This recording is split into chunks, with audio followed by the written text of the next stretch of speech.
Hi there, and thank you so much for joining us here on the Mississauga Local podcast. I'm your host, Roger Tumminieri, and with me is Mike Cluett from Hospice Mississauga. Welcome, Mike. Thank you very much for having it. It's a great, absolute, wonderful setup you've got here. Oh, thank you very much. Yeah, happy to have you. Yeah, this has been great. Yeah. So you do something I think that's very important. I mean, a lot of small business owners are very important. What they do is very important for the community and for the economy as a whole. But from a social perspective, I think what you're doing really needs to be highlighted. We really need to shine a light on Hospice Mississauga. Can you tell us a little bit about what's going on at Hospice Mississauga? Well, thanks for having me here. And Hospice Mississauga has been an organization that's been around for almost 40 years. And there's been volunteers and people who have been working with this organization for almost 40 years to get to the point where we are now. And that's groundbreaking of our new facility that's going to be on Speakman Drive, just over by Air Mills Parkway in Dundas.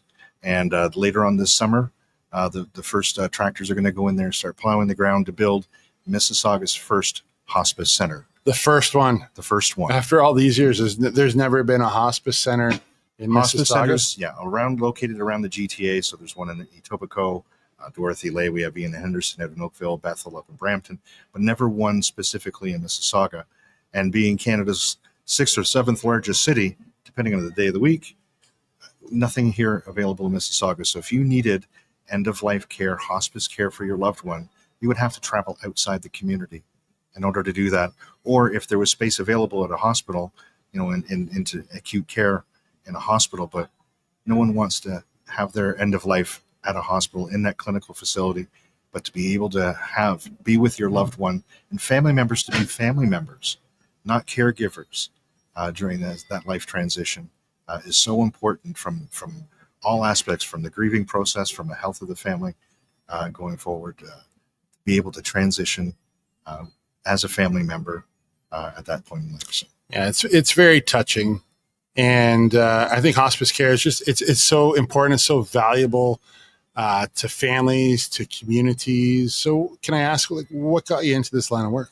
I've always been in nonprofit and working in charity, and this there's not a person I think we can go in. We were just at a great networking event. I could have asked the question and said, who here has had to deal with life-ending illness with a family member or a friend? Everybody would have raised their hand. Yeah. Everybody's had to deal with it, and to be able to work in an organization like this with these fantastic volunteers, our nurses and our staff are just absolutely incredible, because not just hospice care is provided, but it's counseling services, bereavement programs. We have specific programs for children dealing with grief. It's called HUG, Help Us Understand Grief. Children have different questions than adults do during this transition period of life. So we have we have aromatherapy, we have physical therapy, spiritual, different kinds. We have support groups all available for people who are dealing with this. So it goes beyond just the hospice care. It's the care after for the family members and loved ones. And being able to have this all in one facility that we're planning on building 12 rooms. It'll be the largest in Ontario. And we'll be able to have all those services all under one roof. Yeah, that's wonderful. So you're breaking ground soon. Yes. When are you expected to have the hospice completed? Right now, we're looking at the beginning part of September, mid-September to start the constructions. Fall 2027 is our spring 2027 is our end date. Okay. So if all goes well, we'll be able to have that and the doors open in spring of 2027. Amazing. Okay, so if somebody who's watching this now or listening to this podcast wanted to get a hold of you and learn more about Hospice Mississauga, what would you recommend they do in terms of reaching out to you? The best thing is to go to the website, hospicemississauga.ca. It'll list all the programs that I've been talking about in more detail so they can learn a little bit more. There's a lot of events that are coming up. We've got a Split the Pot lottery that we've started now. So if you want, you can go to that, one of our sites.